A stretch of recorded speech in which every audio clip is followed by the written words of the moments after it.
Keessummoota qabatee dhiyaachuudhaan beekama. Keessummoonni keenya kanarraas yeroo ammaa kana har'a faaruu eebbisiisuu irratti kan argaman obboleettii keenya Faarfattuu Maqdes akkasumas maatii isaanii kan ta'an obbo Mangistuu Alamuunis nuratti argamu jechuudha. Egaa isaaniin wal barree gara gaafii keenya isa duratti deemnu jechuudha. Keessummoota keenya baga nagaan dhuftanii anaan dhufsanii jennee jirra. Tole galatooma. Egaa dursee isinitti himee jira. Mee egaa anillee isinan beekaa. Akkasuma walitti dhiyeenyanis kan wal beeknudha waan ta'eef hirmaattota sagantaa keenyaa hordoftoota keenyaaf maqaa keessan nuuf himaa. Maqaa keessan isa addunyaas kan cuuphaas nutti himame. Inni addunyaa maqaan kee Maqdes jedhaman kan cuuphamu Maqdes Amaaramii jedhama. Eshi galatooma. Maqaan addunyaa Mangistuun jedhama. Mangistuu Alamuun jedhama. Maqaan cuuphamu yenu Haafte Mikaa'eliin jedhama. Tole ulfaadhaa obbo Mangistuu fi Faarfattuu Maqdes wandimmuuti. Egaa gaafiin keenya inni dura mee gara Faarfattuu Maqdesitti kan deemu ta'a. Namoonni yeroo baay'ee hin dhalatu, hin guddatu. Haalli ittiin guddatanis immoo gargar ta'uu danda'a, bifa tokkos ta'uu danda'a. Kanaafuu mee naannoo itti dhalattanii fi haala ittiin guddatan gabaabsatii nutti waan yaadattan. Iddoon itti dhaladhe Ganna Waccuu jedhama. Naannoo Waccuuttaan guddadhe. Eshi ulfaadhaa Faarfattuu Maqdes. Mee barattoota sanbataa kun dhaabbatee kan isin jalqabde immoo walumaan eegaltan mee haala kana nutti himuu dandeessu? Bara 1990 obboleettii Qidduust jedhamtutti asitti qiddaasiidhaa dhufnee Margeetaa Tsooma Lissaan kan jedhamu sanbata timirti beetii hundeessaa jechuudhaan achumaan torbaan ijoollee tokko tokko fidannee dhufuudhaan sanbata timirti beetii kana hundeessine. Baay'ee nama gammachiisa. Egaa Faarfattuu Maqdes asirratti mana amantaa kanatti sanbata timirti beetii yookaan immoo barattoota dilbataa hundeessuudhaan kan isaan jalqabanii hanga har'aatti kan isaan hirmaachatee jiranii. Mee hordoftoonni keenya anillee nan beekaa isinirraa akka dhaga'aniif waggoota meeqafi sanbata timirti beetii kana keessa kan tajaajiltan? Waggoota 26. Baay'ee nama ajaa'ibsiisa.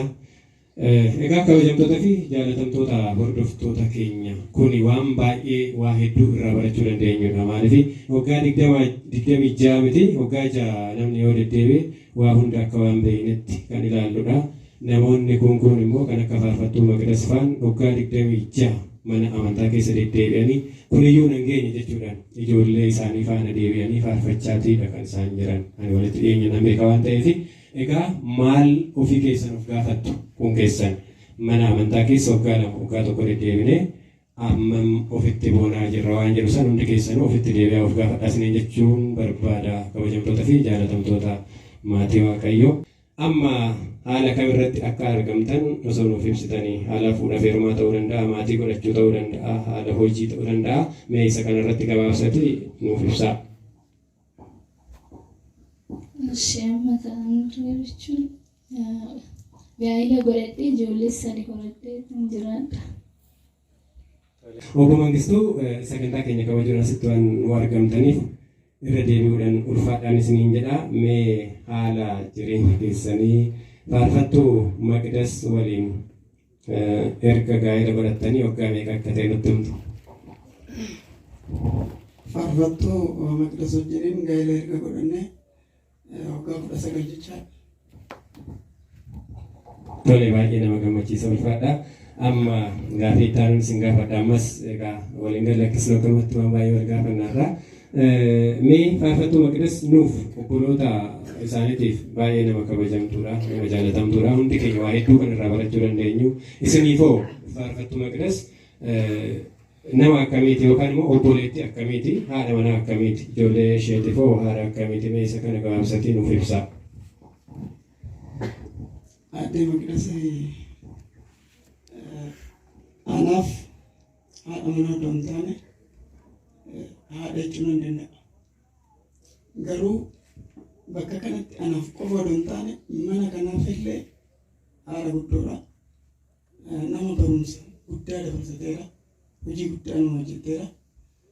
Nama nuti illee walitti dhufnee amma kana turru jedhee yaadne. Kanaaf garuu waa'ee jaalalaan fedhii waaqatiin bakka tokko taane dhugaa kana waliin jiraanneerra. Akkuma ka'ame ijoollee sadiillee waliin arganne dhiira tokkoo fi dubartii lama qabne jechaadha.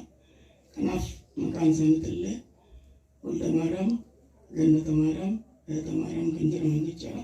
Maqaan cubbati. Kanaaf illee amma kanoo jiraan gaaf tokko jaarsa gaaf tokko nu taa'ee beeku jechaadha. Namni lola keenyas beeku jiru jechaadha. Kanaafuu ammallee amala kan waliin jijjiirin fuulduratti illee kana caalaa itti fufti jedhee illee abdii guddaa nama nagaa qabu jechaadha. Tole ulfaadhaa obbo Mangistuu. Egaa maatii horatanii waliin jiraachaa jiranii waggaa 19 keessatti guyyaa tokko sagaleen isaanii dhagahamee akka hin beekne kan isinitti himaa jiranii. Kun immoo mana Waaqayyooti. Mana Waaqayyoo keessatti hin sobamu. Hundi keessan kanarraa waa hedduu barattu jennee yaadna gara keessa. Mee egaa gaazexeessonni yeroo baay'ee seenaa qorachuu jaallatu. Duuba keessaniin nuti isin hordoftoota keenya fuulduratti dhiyaadhaa jenneeti malee waa baay'ee qorannee jirra. Gaafii tokko tokkoon isin gaafadha lamaan keessanuu dhugaa yookaan soba itti na deebistu jechuudha. Gaafiin duraa obbo Mangistuudhaa fi akkana jedha. Yeroo dargaggoo Mangistuu jedhamutti akkasuma obboleettiin keenya aadde Maqdas irraa dabartee amma immoo faarfattuu Maqdas jedhamutti maqaa irratti dabalachaa jirti. Yeroo shamarree Maqdas jedhamtutti baay'ee wal jaalattu ture. Wal jaalachuu qofa osoo hin taane haadha takkaa fi abbaa tokkorraa kan dhalattan fakkaattu ture. Namoonni baay'ee fakkeenya isin godhatan ture.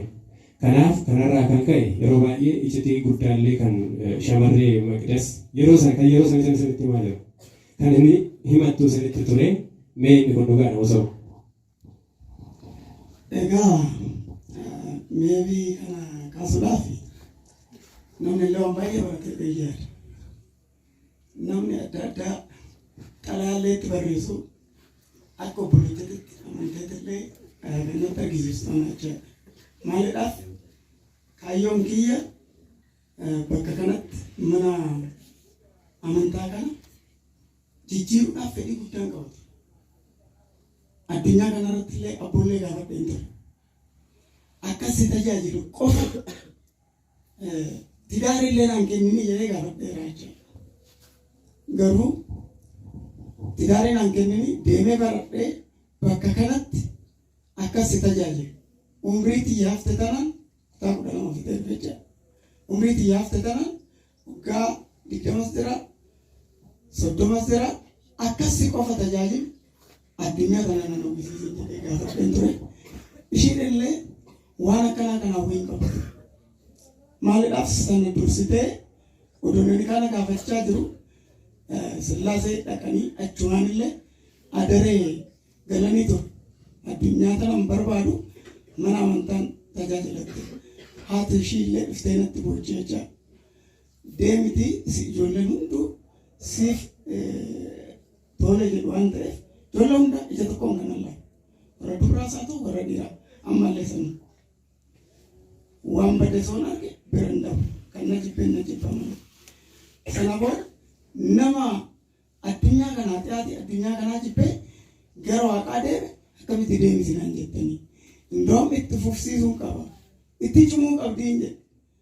Garuu torbee tokko egaa ta'anii waa dabbasaa addatanii nama sadi Waaqayyo isin yaamne jedhanii gadaamisan kan bulchan Baataawiin Haayila Goorgis moo Haayila Gabriel jedhama. Hin deemisan jecha. Xalayaa 10 barraa'e. Garuu xalayaa 10 barraa'e keessa maalan jedhe yoon argu yoon maal jedhe yaa Rabbi mee mucoon tun cimtuudha. Bakka kanaaf illee bu'aa buusti. Ilma qeesii daaqonii ta'e mee barbaaditti argiifi. Maaliidhaaf anis fedhii akkasiin qabu waan ta'eef. Ani boru badeen gondoretti baradhee deemee abboo tajaajila kan jedhu kaayyoo waan qabuuf waaqan kadhaafi ture. Garuu lubni abbaan keenya Maamree Abarraa jedhaman nissaa himadhee Faasikaa qorrobuudhaaf asitti waa hunda fixadhe hiriyaa yoo qabatte malee hin ta'u umrii kanaanii naan jedhan. Akkamitti kana naan jettanii? Nissaa baatee jechuun Oromofaani. Abbaa gaabbii biraatan jijjiiraa erga waan akkanaa natti fiddanii jennaan toledhanii kophaa qorroo jecha ammas bara itti dhufutti Faasikaa dhufutti xamadanii na qaban qabdu malee kan naa taatuun dhalanne gurmuun kan fuudhu ta'e anaa kan taasisu dhalanne. Egaa akkuma ilaaltan sagantaan kun sagantaa ilaameeti asirraa waa hedduu barattoonni keessa jennee yaadna. Seenaa isaanii kan qoranne keessaa kan garaana nyaata fi bira darbamuu hin qabne tokko qofan dhugaa nama osoo jedhee si fuulduratti gaafadha poliitii keenya faarfattuu maqilasi. Jalqaba irratti obboleessi keenya obbo Mangistuun kaasanii jiru yeroo gara gadaamii deemtan jaalala mana waaqayyootiif qabdan irraa kan ka'e jireenya addunyaa kanaa jibbuu irraa kan ka'e maqaa waaqayyootiin dhugumaan isiniin jedha hordoftoonni maatii waaqayyoo kun soba yookaan sagantaa bareechuuf kan taasifame miti. Yeroo sanatti mana waaqayyoo yeroo jiraatanitti namoonni baay'ee waan isin rakkisaniif yaa fidaanii bira haadha ta'u yookaan ija koo balleessii yookaan luka koo cabsi namoonni akka hin rakkisneef anis namatti akkan gufuu hin taaneef jettanii boochanii waaqayyo kadhatu ture kun dhugaa namoo soba.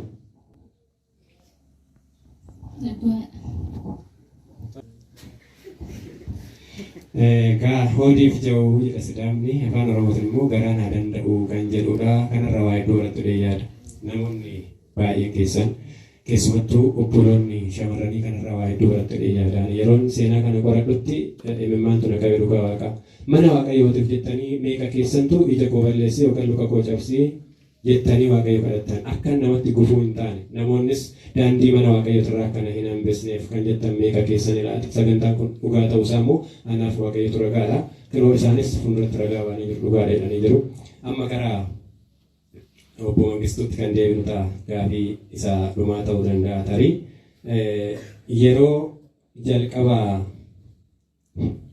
faarfattuu Maqdasiin walitti dhufeenya jalqabuuf jettanitti hin amanne ture baay'ee rifattanii ture inni sunis abjuu wayii agartanii ture abjuun kun immoo maa inni abbootiin hin beeku waan ta'eef isinii hiikanii jiru gaafa abbootiin isinii hiikanitti gonkumaa kun akkamitti ta'a nama biraatu hiriyaa kootu naa gaafadhu jedhettanii gaafatanii jirtu gaafa leetanii gaafatan immoo jarri sun lamaan tokko waan ta'aniif dhaqiitii kana itti himi isaan lamaan waaqayyo tokko godhee jira eenyumtu adda hin baasiniin jedhanii jiru inni kun dhugaa nama sobu. Dhugaadha garuu himani baay'inni rifadhe sana booda abbootiin illee ergasii kan daddabalanii hiriyoonni illee kan daddabalanii namoonnillee erga walitti dhufne illee bakka tokkotti erga dhufne amma soba fakkaachuu danda'a waggaa tokkoof ji'a waa'ee foonii yaadne jecha. Kunis raajii isa biraati waggaa tokkoof ji'a jaamatee hunduma keenya egaa akkuma duratti isiniin jedhe homaa jechuun barbaadu dhugaa waaqaa waggaa tokkoof ji'a jaamatee hundi keessanuu of gaafadhaa maalirra jira maalan yaada hiriyaa koomti maalan yaada jedhaatiin hundi keessanuu of gaafadhaa yeroo ammaa kanatti akkamirraa akka jirru hundi keenya egaa maal akka hin jedhan duraan iyyuu baay'een dinqisiifachaatii ture anaaf haaraa miti tarii hordoftoota sagantaa keenyaa isiniif haaraa ta'uu danda'a.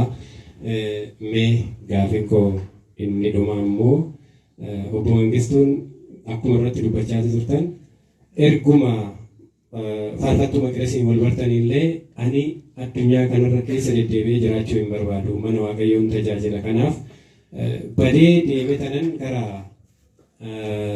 Gondor yookaan immoo fageenya gara biraa deeme xiqqoonnaa baradhee mana waaqayyoo tajaajila malee addunyaa kana keessa deddeebi'ee hojiin taane hojjechuun barbaadu jettanii yeroo baay'ee hiriyaa keessanii icciitii mari'achaa turtan inni kun akkas hin jalaan baaneef jecha kana qofa osoo hin taane achiillee gaafa deebi'ee dhufu caakkaa keessa labee tana mana amantaa kana laalee deebi'aa waraqaan barreessee iddoo kanaa sii godhatanii icciitii walitti himachaa turtan hiriyaan akkasitti wal jaalatan sun eenyu inni kun dhugaadha moo sobame? Egaa sa'aatii dheeraadhaaf mari'annaa irra nama biraa isa caalaa nama amanu qabu waggaa torba na jalaa fixuu danda'a barumsichi amma sitti mana amantaa kana adaraa jajaan isaa ta'u hoggaadhaan isaa dhufee laalee bakka bade san waraqaa tsaafee karra jalaan nan darbaa waraqaa san irraa dubbifatte sirreessaa na eegda. Aduun dhufe garuu bakka kana jijjiirama guddaa fennaa. Kanan jedhee gaafadhe halkan teenye hanga sa'a 3 kan mari'anne Wandoo Cifraa jedhama jechuudha. Sana booda dhumarrallee inni na dinnaan itti mufadhee hin deemu. Nama biraatis kanan baay'ee jaalladhu jira. Icciitiin illee tasa ba'uu danda'a kan jedhu san namni akkuma isaa jaalladhu sun immoo odoon itti madhe na biraan hafu warri isaa immoo baay'eetti waan isa jaallatuuf nallee hin abaaru kan jedhu saniif malee odoo saniin mari'adhe nafaana sin badaa waan sanis raawwachuu hin dandeenya. Garuu yoo eeyyama waaqaa ta'e malee hin danda'amu. Tasallee yoo na yaame jechaadhaaf waggaaf ji'a ja'a kan teenye tasallee gaabbee rabbii na yaamuu danda'a jedhameeti. Kanaaf Wandoo Cifraa jedhama namni sun jechaadha. Tole ulfaadha. Egaa jaalatamtootaa fi kabajamtoota maatii Waaqayyoo sagantaa keenya gara dhumaatti deemaa jirra. Tarii ammas gaafii tokkoon isin gaafadha. Inni kun dhuguma gaafii isaa dhumaati. Tarii ilaalcha qabdan yoo itti daddabartan malee wanni biraa hin jiru. Garuu gabaabsatanii na deebistu. Gaafii nama kofalchiisus ta'uu danda'a. Gaafa jalqabaa faarfattuu Maqdasii waliin foonii fi dhiiga gooftaa fudhattanii tokko taatan jalqaba guyyaa sanaa jechaadha. Hin beekamu ture. Namni hin beeku ture. Icciitiidhaan garuu maatiin keessan akka irratti argamu taasistanii jirtu. Kanarraa kan ka'e osoo sagantaa kana hin beekin maatiin keessan waan irratti argamaniif haati keessan gammachuu guddaatti dhagahame fi rifaaturraa kan ka'e boo'ichaan qabaan isaan dadhabee ture. Egaa namni kan arge kan naannoo san jiru amanuu danda'a. Yeroo sanatti warra kootitti sinimne yeroo sadii kan dhaggabame jechaadha. Malaa keenyan yeroo tokko samaanadha. Inni lammaffaa sarbiidha. Garuu mana amantaa kana keessatti tajaajila guddaa kennina waan ta'eef namoonni kun illee gufuu addaa walitti akka hin taaneef mana amantaa kanaan qurbaanan raawwatamuu qaba kan jedhu fudhanne jechaadha. Kun immoo akkatti fudhadha yoo jedhame yoo ba'e iccitii yoo hin qabanne waaqa kadhattee citummaadhaan ati naa beeki namni naa beekurra jettee fudhatte malee qormaata si qunnamuu danda'a. Kanaaf guyyaa nutti qabanne sanitti maabaran qaba Tsabal Tsaadiqii wayiin qaba waan ta'eef akka Tsabalaaf Tsaadiqii qammastanii jedhee naa dhagiyyaaf abbaa gootiin jechaadha. Kanaaf inni waltajjii wayiin qaba diidan akka jaarsummaa jedhee achumaan buutan jedheen asitti. Sana booda dirqisiisnan nutti muufata jedhanii dhuguma maabara Tsabal Tsaadiqii jedhanii yoo dhufanu nuti achitti uffannee kaanaati maalin illaan hin gaddanii bo'an. Waanuma mannanneetuma gadaamii gallatti fakkaatin beeka waan ta'eef. Faazariin immoo akka carraa boottii godhatanii dhufanii boottii miila kana gaa jilba garjalaa gaa garatti dheechaan dhafanii kafanillee kafana nagaa maaloo caammaa meeqoodoo jiru akkamitti nu awwaarrate mucaa kana maalan isa godhu maazariin gartokkee akkamittan harka duwwaadha odoo kana natti waan meeqa kanan hojjedhee dhufu hin boochee indaganaan isaan immoo egaa bakka kanatti hojjetu nama amansiisuun waan gaariidha. Hojiin kee amansiisaa ta'e namni si amana. Hojii badaa hojjette garuu namni si amana. Haadha kootii fi abbaa koo nan amansiise jechaadha. Hundi keenya mana keessatti haadha keenyaaf abbaa keenya amansiisne ollaan keenya illee ni amana. Hojii dhugaatii nu deema. Sana booda lakki yoo akkatti odoo sinitti madde yookaan sinis immoo tokkotti himtu seexan illee nu qunnamuu danda'a dheeti. Sin jibbee miti. Kanaaf illee immoo dhiifama sin gaafadha. Hojumaa rabbiititu kana iccitiidhaan deema waan ta'eefan sin dhokse. Odoo akka sargiisan akka maal ta'e sin hin dhoksu kun immoo iccitii barbaachisa. Fuulduratti kana caalaadhaan hojjechuu hin dandeechan jedhee amansiise araarfadhee. Tole ulfaadha obbo Mangistuu dhugumatti seenaan keessan baay'ee nama barsiisa. Egaa yeroo sanitti mana amantaatiin dhiiga fi foon gooftaa fudhachuudhaan tokko ta'uun hin baratamne ture. Sa'aatii sanitti maatii ofii dhokfatanii garaa dhokfatanii waaqayyotti qofa himatanii dhiiga fi foon gooftaa fudhatanii tokko ta'uun baay'ee ulfaataadha. Egaa ani kan akka wareegamummaatti fudhadha. Fedhii foonii keessa darbanii waa hedduu dabarsaati maatiin waan jedhu osoo hin dhagahin hiriyaan waan jedhu osoo hin dhagahin kana gochuun waan baay'ee nama barsiisudha. Mee obbo Mangistuun ijoollee isaaniitiif abbaa akkamiiti isiniif obboleessa yookaan abbaa manaa akkamiiti isa kanamee nuuf ibsaa. Obbo Mangistuun anaaf nama gaarii jechuun haasa'ee tirreeffitu oduu gaarii naa ta'uu baataaneenis mana amantaa kana yeroo baay'ee deddeebi'uu hin danda'u jechuudha. Kanaafuu ijoollee isaaniitis haala gaariin gorsa adda addaa kennuu fi haala gaariin jaalalaan jiraannan. Ammas gara obbo Mangistuutti deebi'ee gaaffii gabaabaan isin gaafadha. Jecha lama kan hin caalleen jaalala haadha manaa haadha ijoollee keessaniitiif qabdaniif ibsaa. Egaa jecha lamaan ibsuun baay'ee ulfaatullee haadha manaa jechuun ija jechuun hin danda'amu. Kanaaf fuulduratti illee kana caalaa anumti illee yooni hojii mootummaa sana hojjedha. Hojii mootummaa sana hojjettu yeroo ammaa kana keessatti ukaariin galtaa hojiiwwan adda addaa sitti baay'ate garuu waa hundarraa aariin achitti aaree dhufe sana ibiddatti bishaan hoona kan ibiddi hin dhaamachaa isa jechuun hin danda'a. Nama ibiddi dhaamsu jechuun hin danda'a. Kanaafuu amala akkanaa kan qabattee amma fuulduraatti illee akka itti fuftuuf akka yaaddu ergaan dabarsuu barbaada jechaadha. Egaa ani raajii maatii kanaa dinqisiifadhee fixuu hin danda'u maatii Waaqayyoo. Waggaa 19 booda akka nama ji'a 9 tureetillee hin fakkaatu jaalalli isaan qabanii wal kabajuu wal jaalatuu kanarraa kan ka'e garuu wal sodaachatidha kan isaan dubbatanii. Egaa mee hundi keessan ofaa gaafan warri maatii bultii ijaarratanii maatii godhatanii jirtan baay'ee keessan jiraachuu dandeessu. Waggaa 19 booda akka amma maatiin kun wal kabaju kanatti kabaja waliif qabnaa laata? Egaa maatiin kun isarraa akkasuma dhaloota keenya irratti dhaloota har'aa kanarratti kan Abrahaam fi Saaraa jedhamanidha jechuudha. Kanaaf ani dinqisiifadhee fixuu hin danda'u. Mee isinis ammas waan isiniif hin oolledha.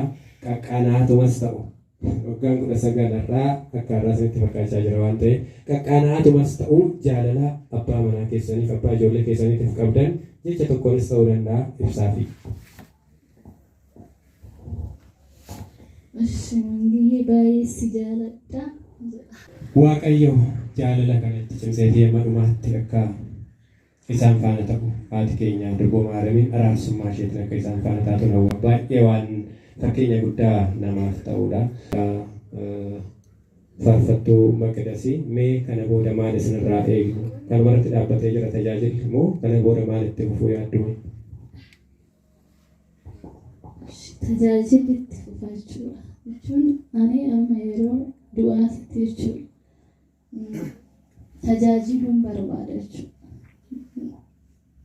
Barattoota dilbataa wajjin jechuudha. Yuunifoormii hojjechuu uffachuu baadhu cinaa isaanii ejjedhee isaan jajjabeessuudhaaf amma du'aatti amma lafa kanarraa dabrutti ittiin fufaa yaada Waaqayyo eeyyama isaati.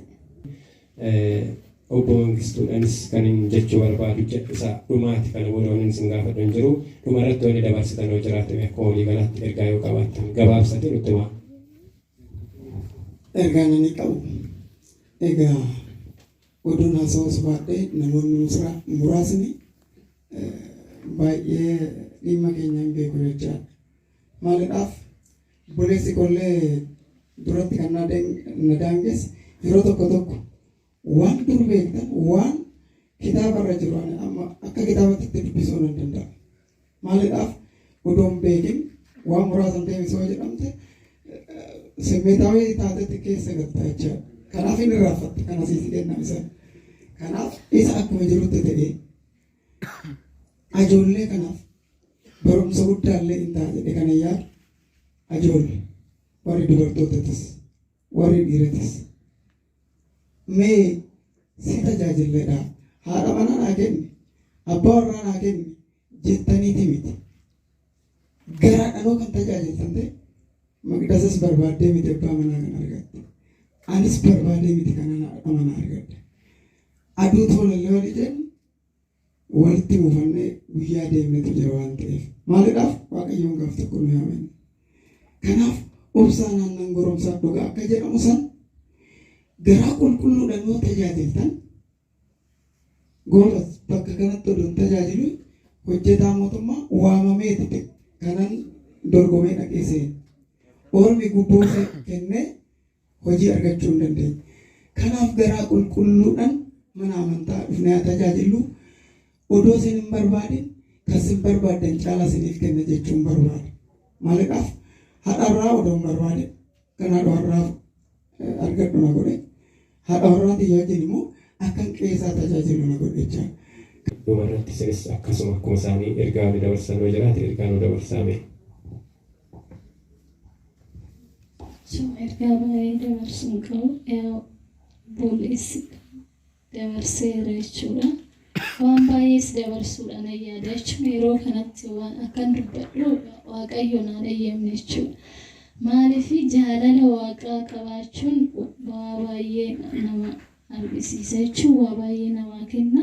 Duraan dursinee jaalala waaqayyoo qabaan kaayyoo hundaa yookiin yaada hundarra hin geenye jechuudha. Kanaaf jaalala waaqayyoo qabaannu har'a mul'achuu hin ta'in amma dhumaatitti kaayyoo qabaanne wanna yaadne hundi galma nu gaa'isnin jedha.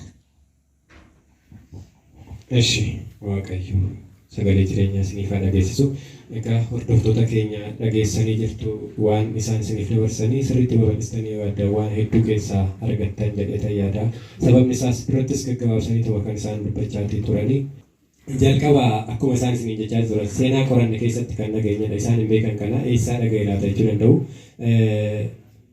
Jalqaba akkuma isaan jedhan obbo Mangistuun gargaaraa yookaan mariisisaa faarfattuu Maqidas turanii namoonni gaafilee hiriyummaa yookiin isaan gaafatan naannoo xaaliyaa kudhanii isaan dubbisanii fi deebisanii jiru. Faarfattuu Maqidas gogguma isa kana fedhii hin qabanii. Isaanitti wanni ija durallee wil jedhu hin jiru yeroo sanatti waan isaan yaadan hin jiru. Obbo Mangistuunis akkasuma ture yeroo sanatti waan isaan barbaadan hin jiru. Gara dhumaarra abbootiin gorsa itti baay'isnaan nama sadi waan hunduu sadii irra waan ta'eef nama sadi gaafadheen deema gara kaayyoo kootti jedhanii murteeffatan. Gaafa kana jalqaba yeroo dubartii takka yookaan immoo hiriyaa isaanii kan taatu gaafachuudhaaf deemanitti jalqaba waamanii yoo hiriyaan isaan gaafachuuf jedhan bira geessutti baay'ee rifatanii baay'ee sodaatanii anumatu hojii mana waaqayyoo dhiisee gaafii hirummaa gaafatee addunyaa kanarra jiraataa jedhaniiti. Akka gootu torbee har'aa yoo dhuftan dhagaa kanaa sii guuraa muka kanaa sii kaasaa kanaafan si waame jedhanii ofirraa deebisanii jiru. Fedhii fi jaalala mana waaqayyoo irraa qaban irraa kan ka'edha. Kanarra tokko hiikkadhee jira yaa bu'ee sumata afaan qabeenya dhoobe waan ta'eef kan natti ilaaltu tokko jedhanii lakkaawwatan. Lammaffaa gaafa ammas kan biraa gaafachuudhaaf jedhan har'as nan gaafadha jedhanii gaafa murteeffatan karaatti ba'aniit eegaa turan. Yeroo eeganitti hiriyaan isaanii kan baay'ee wal jaalatan tokko hin jira maqaa isaanii abalachuu hin dandeenyu. Odoo isaan nan gaafadha jedhanii eegatee jiranuu hiriyaan isaa wal jaalatanii sun fiigatee dhufe Mangistuu mucayyoo abaluu jedhamtu tana gaafii hirummaa gaafachuuf ani maal na gorsitaa jennaan abbaan koo bade. Gaafadhu maal ammuma gaafadhu jedhanii dhiisaniif. Ammas yaa bu'ee lamarraan ga'ee jira. Kana booda takkatu naafe takkittii sana immoo eenyuun gaafadhaa jechaa ta'e gaafachaa turan. Yeroo baay'eedhaan booda abjuus arganii erga abbootiin isa birattis ni kaasisan jara kana lamaan waaqayyo tokko ta'an seenanii ni booda.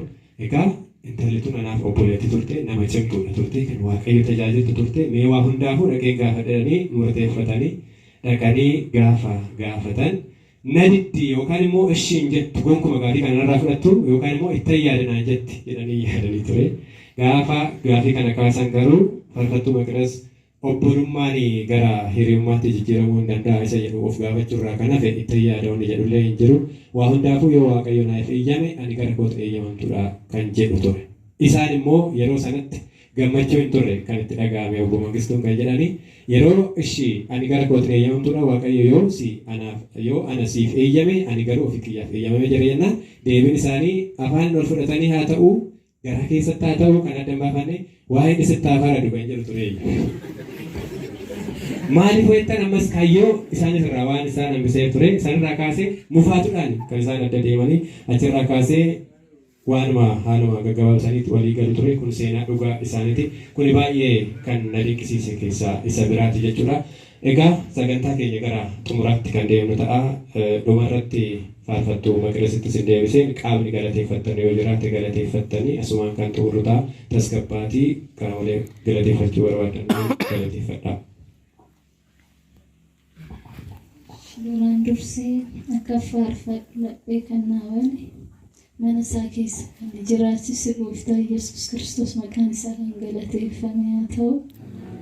Ittaansuudhaan obboleessa koo yookiin abbaa manaa koo obbo Mangistuu baay'een isaan galateeffadha. Akkasuma isinis kan jaalattan nuyis anis baay'ee kan isaan jaaladhu Margeetaa Yaaqoob baay'een isaan galateeffadha. Akkasumas jechuun baay'ee sagantaa kanarratti argamuudhaaf kan dhimma dhuunfaa isaaniitiif kan tasaaqaaneef kan hafan Mammar Beezaa baay'een isaan galateeffadha. Akkasumas Daaqoon Qaalensir baay'een isaan galateeffadha. Akkasumas Sammaarii Waynisheet baay'een isii galateeffadha. Akkasumas sagantaa kanarratti baay'ee bu'aa fiigee sagantaa kanarratti baay'ee kan fiigee obboleessa koo yookiin ilma koo jechuu nan danda'a. Biraanuu Salamoon baay'een isa galateeffadha. Akkasumas ilma koo yookiin obboleessa koo jechuu nan danda'a. Dammir Nugusuu baay'een isa galateeffadha. Akkasumas hunduma sanbattaamaarota koo baay'een isaan galateeffadha. Hunda keessanuu baay'een isin galateeffadha. Poostara kootis bituudhaan yaa kaayyoon isaas yookiin beekumti oduun ta'e mana amantaa kana waliin xumuruudhaaf waan ta'eef baay'een isin galateeffadha. Naa galatoomaan isiniin jedha. Nuyi miti seenaa ragaa baaf jechuudha. Keessattuu abbaa keenya Mangistuun mana amantaa kanaaf utubaa bu'uura kan ta'an manni amantaa kun amantaa akka ta'u mana amantaa akka ta'u kan taasisan egaa bu'aa bahii keessa darbanii amma ajjeechatti amma qawween yookaan immoo meeshaan waraana irratti daqqanamutti waaqayyoof of dabarsanii kennanii jechuudha.